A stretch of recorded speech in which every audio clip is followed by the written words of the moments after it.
Easter holiday. We bring you all the details as you prepare to spend it with your friends, family, and loved ones.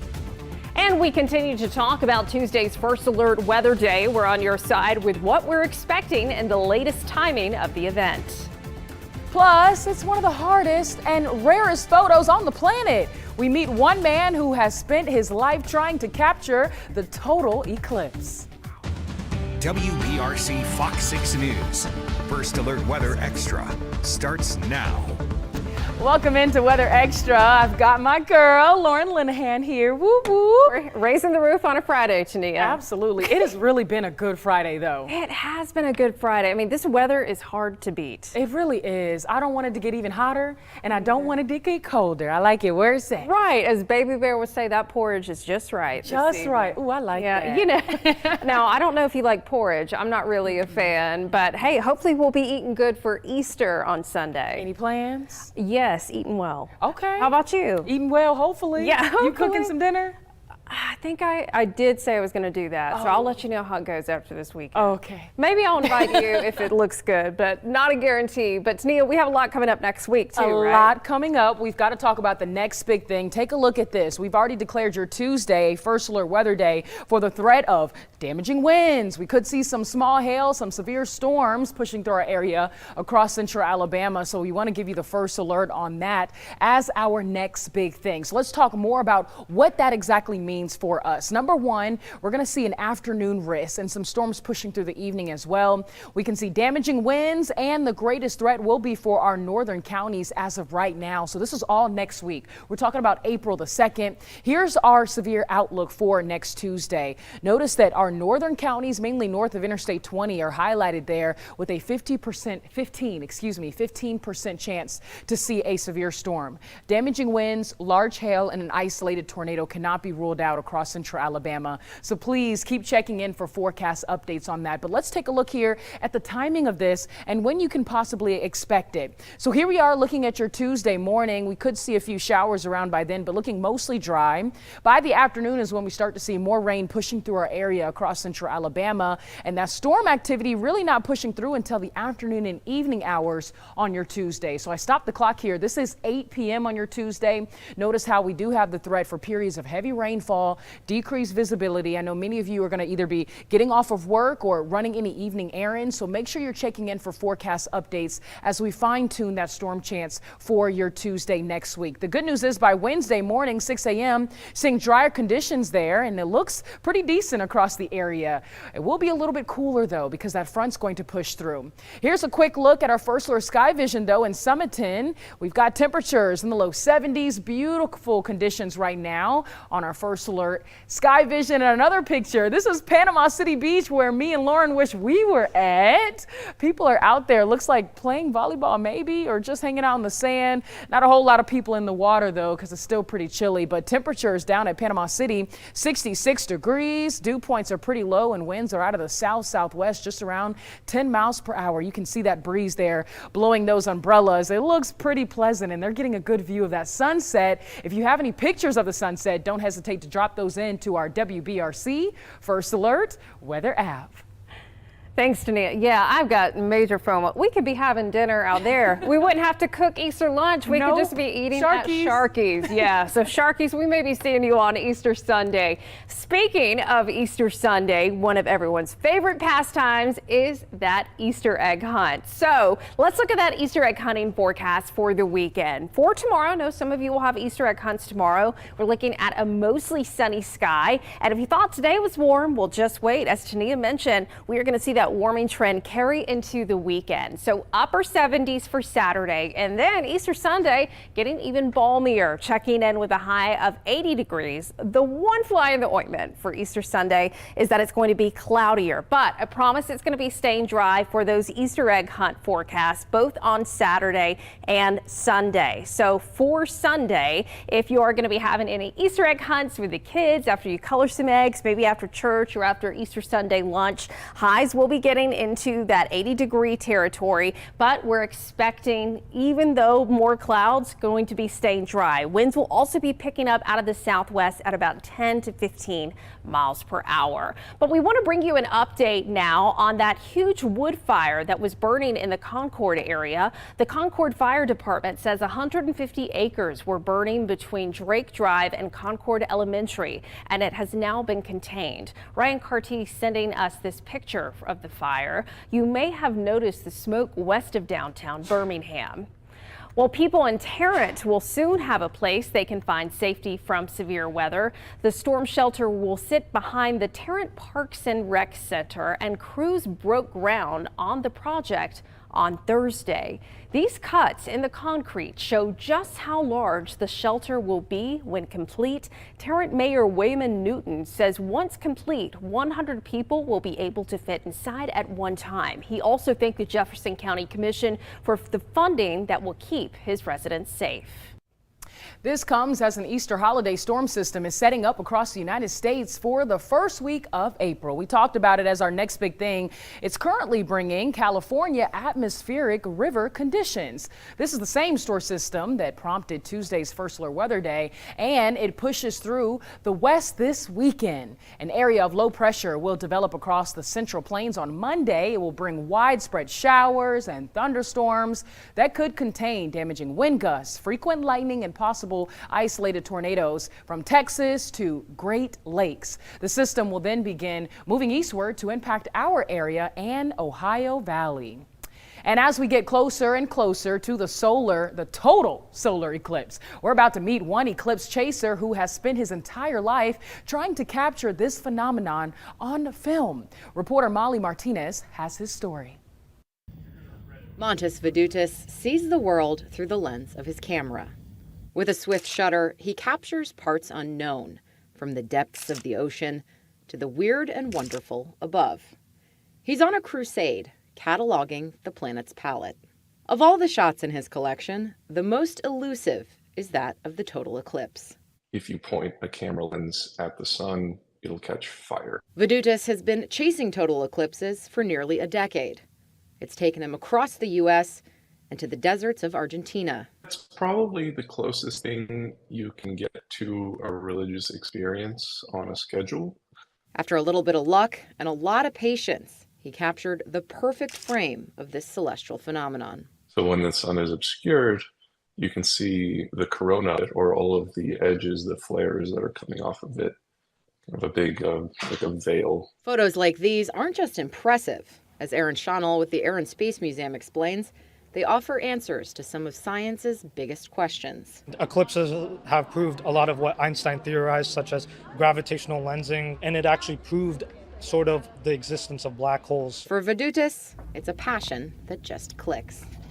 The first one you go to, you'll go because you think that it's interesting or someone else will take you. And then there's at that point, you'll just essentially want to go to every single one that you can for the rest of your life. This is set to be the most viewed eclipse in history, with every single part of the United States experiencing at least some of it. About 12 million Americans live in the path of totality. In Washington, I'm Molly Martinez. Super cool there. In 30 seconds, we take a quick check on radar, as well as bring you the extra look on weather and environmental issues across the world. We'll be right back right here on First Alert Weather Extra.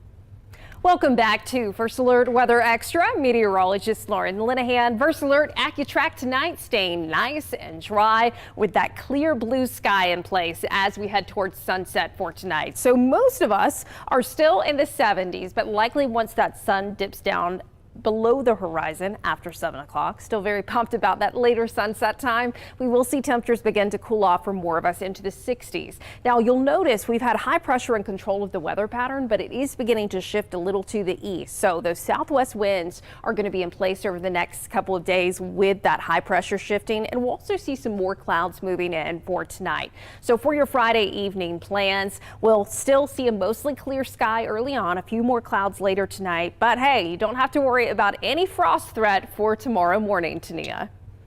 Well, Lauren, across the world, Iceland experiencing a variety of colors in the sky yesterday. Check out this stunning time-lapse video. It was captured after a volcano in the country erupted once again, but this time the orange lava was met with northern lights. The region has experienced several eruptions in recent months. Residents in nearby towns evacuated before the first eruption in December.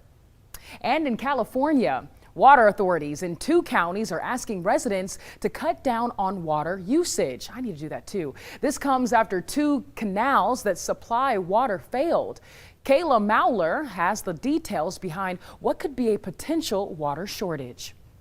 The only supply we have currently is from the reservoirs as they exist today. Which isn't a problem for now. But with summer just around the corner, the demand for water will soar. And with no access to the South Yuba and Drum canals, the people will have to rely on the Rawlins and Scotts Flat reservoirs for their water. So the Nevada Irrigation District has passed an emergency water shortage declaration. The reservoir will drop much faster than people have experienced in the past.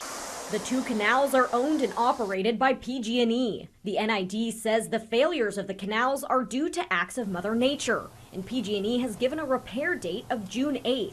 In the meantime, NID is asking the public to cut down on water use by 20%. A voluntary measure. If the repairs aren't done by June 8th, the boat ramps will actually be high and dry come July. And if we do reduce our use of water, hopefully we can save it for the summer, because we have so many tourists and so many locals that depend on this water. If the repair date is missed, mandatory conservation measures will be put in place and recreation will be slim to none. If we get to that point, we will have to look at alternative supplies and adding additional emergency pumping stations. And still ahead on Weather Extra, we continue to talk about the warmer, dry Easter weekend ahead of us, and we go more in depth on Tuesday's severe weather threat. Stay tuned. Weather Extra will be right back.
Welcome back to First Alert Weather Extra. I'm meteorologist Lauren Linehan with beautiful conditions for your Easter weekend. We head towards the beach. Meteorologist Matt Daniel and Mickey Ferguson join us now with your Gulf Coast forecast.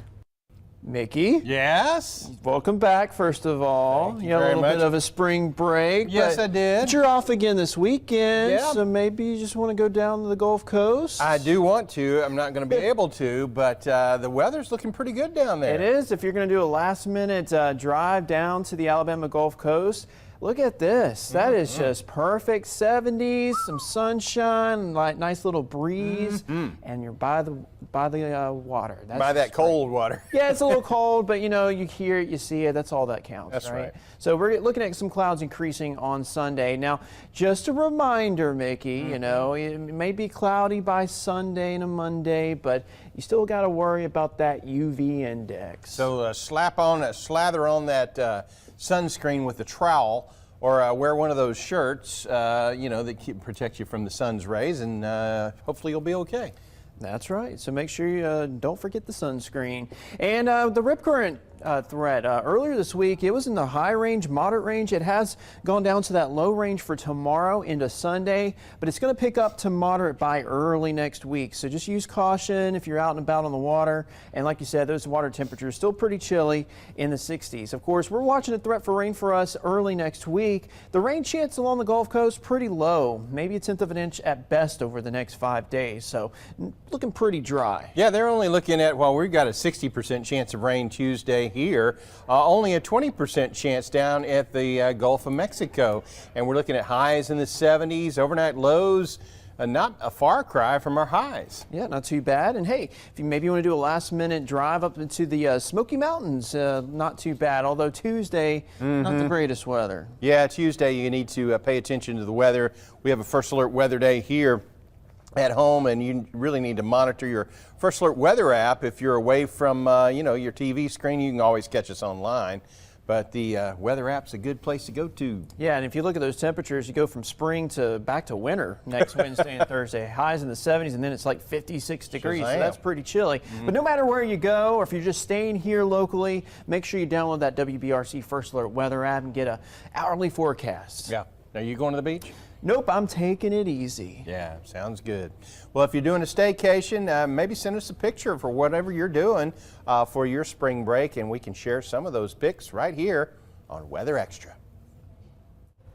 Thanks, Matt and Mickey. Right now, if you want to get outside, we love to see those sunset photos. Looking like a good one right now on our First Alert Sky Vision from Brookwood Baptist Medical Center. You can see those warm hues beginning to show up in the sky as the sun begins to descend. Right now, we're at 72 in Birmingham, and that southwest wind that I mentioned is beginning to kick in. So what we're going to notice over the next few days is that humidity is gradually going to rise. The dew point right now, which tells us how much moisture is in the atmosphere, is in the 20s, which means the air is really dry. But as we see that southwest wind becoming more potent over the next several days, that will bring in that more humid air. Right now, though, temperature is very comfortable as you embark on your Friday evening. We're at 71 in Columbiana, 70 in Anniston, down to 68 in Haleyville, and 72 over in T-Town. So once we get into tomorrow, we are going to be staying dry and dry for Sunday, even with that increasing cloud cover. Now, Monday, the rain chance looks pretty negligible. We're talking a 10% chance or less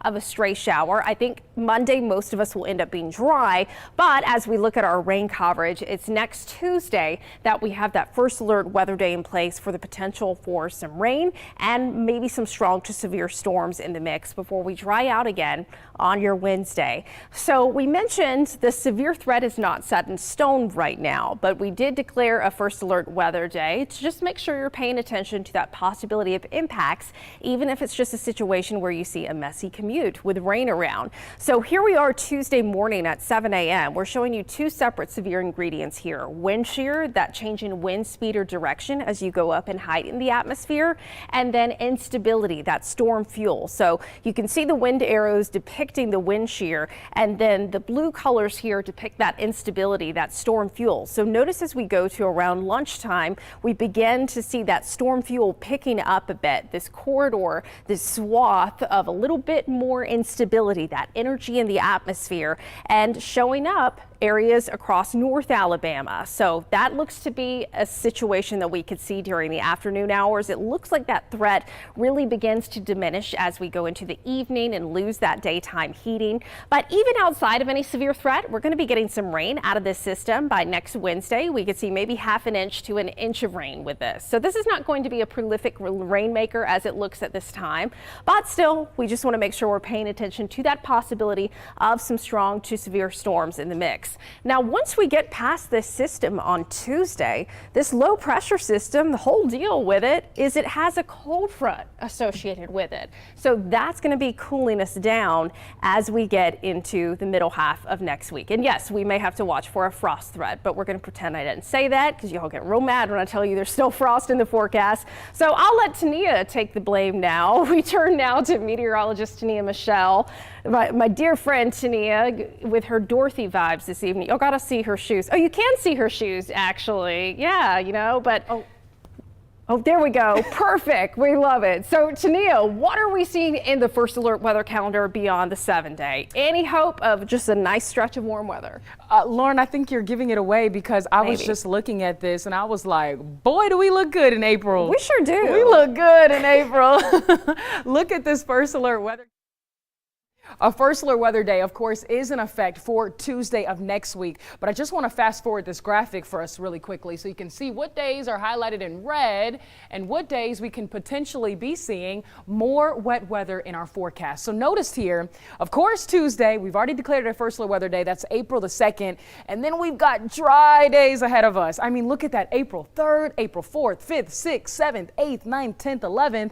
And our next chance for rain doesn't look possible until about Friday, April the 12th. Now, don't hold me to it if you see rain on any of those other days. These are still several days out, so things can and possibly will change. But we're just giving you that first alert so that you can get an idea of what your month of April is kind of looking like. So looking at that rainfall outlook, this is our 8 to 14-day outlook, April 6th through April 12th. And as you look across the United States, we could be seeing below average rainfall for the East Coast and far along the West Coast. But central portions of the United States looking at above average rainfall, and part of us included in that. Notice that you could see that light green here highlighted in majority of central Alabama and really majority of Alabama as a whole, seeing above average rainfall. And then we've got some gray areas there where we could be seeing more near average rainfall amounts. And that's April the 6th through the 12th. And looking at temperatures between April 6th through the 12th, it looks like the United States can't decide what it wants to do, right?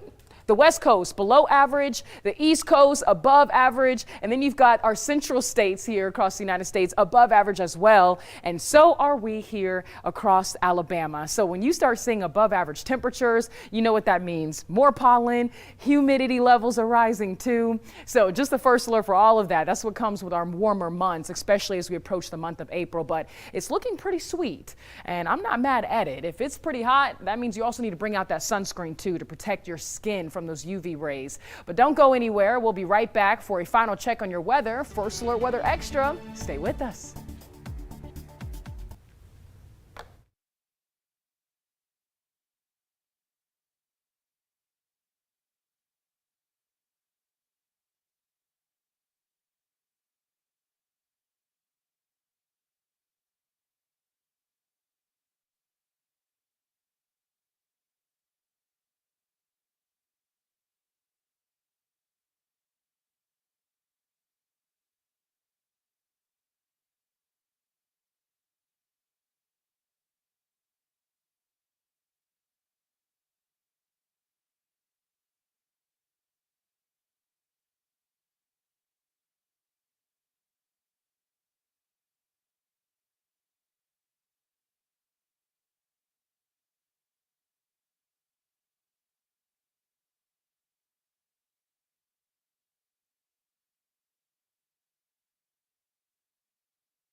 Well, Tania, we have a new addition to Welcome to the Weather World. Groundhog Punxsutawney Phil will soon see 2 more shadows following him around, and it won't mean more winter for us, I promise. Punxsutawney Phil is now a proud dad to 2 baby groundhogs. His wife, Phyllis, Phyllis has just given birth to the healthy babies. That's according to the Groundhog Club. The names of the young groundhogs have not yet been released. The infants are with their parents at the Punxsutawney Memorial Library. Library visitors can see them through the viewing window. I got questions about Phyllis, honestly. What should we name the kids, Lauren? I know. Oh, I guess we got to stick with like the The P's. team. Yeah, y'all let us know what you think you would name them. Comment below. Yeah, please. Comment below. Oh yeah, we are streaming. I forgot. It's 2024, y'all. Have a great night. Happy Easter.